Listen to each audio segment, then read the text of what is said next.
So I was talking about a friend. I was giving an example of a friend. He was really a friend.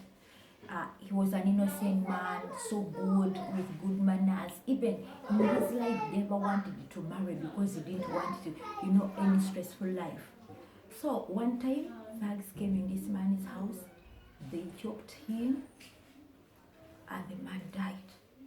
We were all so sad. But when we went to the funeral in the village there, that's where I had a terrible story. They said that this man succeeded a person in the family who was murdered. And now also that person that was murdered succeeded somebody who was murdered.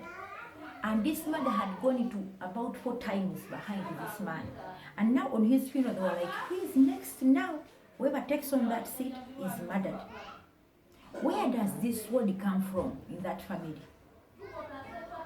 Some people have things. Imagine this man, as careful as he was. People come out of the blue, they killed him. Some of you have things that are following you. You find losses in your businesses.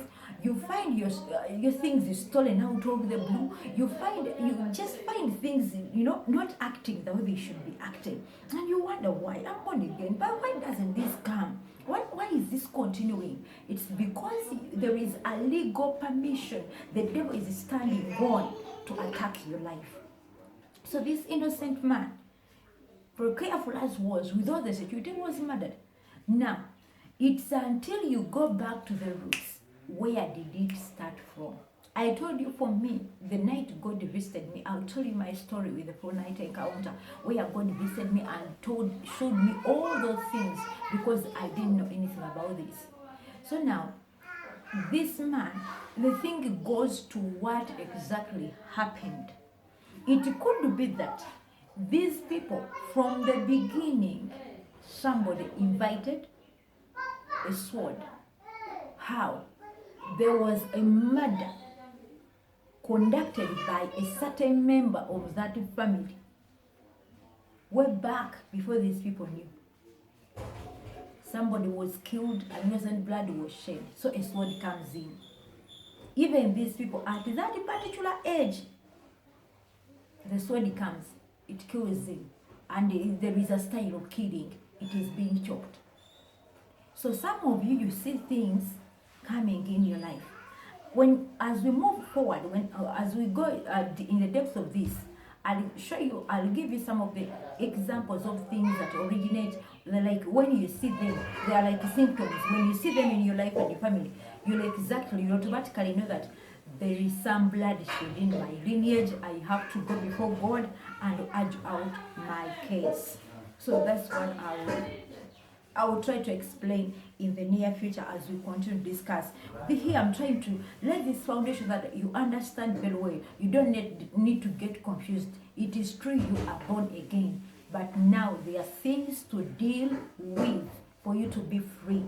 For you to be free. Because your coming to salvation put you in a position to be able to fight, to be able to terminate, to be able to urge out your case. That is what salvation means. It brought you to a position that we are going to see. I'll give you an example of how we can urge our case, how we urge our cases before God to get out of such scenarios, to get out of such things. Because they are really disorganizing us. We are really like we are born again, but what is really happening is like salvation is becoming so hard. No, there is a problem somewhere that we have to deal with serious maturity. Everyone, until you listen, some of you are not even born again. That one puts you out on the people who can even get a stand of like you urge out your case. Because it is after accepting the Savior who can save you from these curses that you can take a stand to rebuke, take a stand to overcome this. Some of us have an approach of like you're coming to rebuke all the ancestral powers. What? Oh my God, you don't know what you're rebuking. You're trying to rebuke them, but they have a legal document about you as to why you must remain in that situation. Until you break it with a legal document also. I'll show you your legal document to challenge them in the court before His Majesty, to challenge them such that you win the case and the case becomes done. And so we are going to see that this, what did Hezekiah do?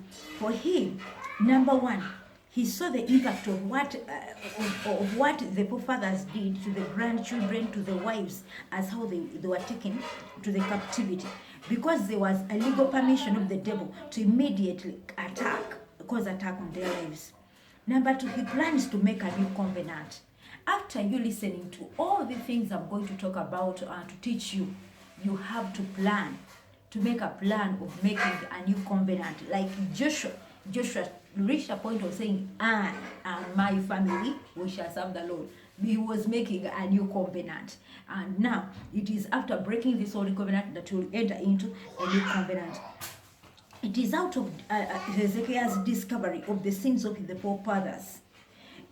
Hezekiah, when he saw things were not right, when he saw things were not operating in the right way, how they should be, because he had become a king, but things were not normal, things were not acting well with this God, he went down to discover, to search, why are things not right?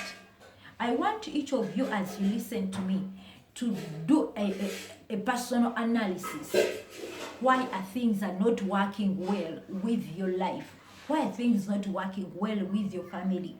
Let God start revealing to you. Me, when God visited me to start understanding, my life was very fruitless.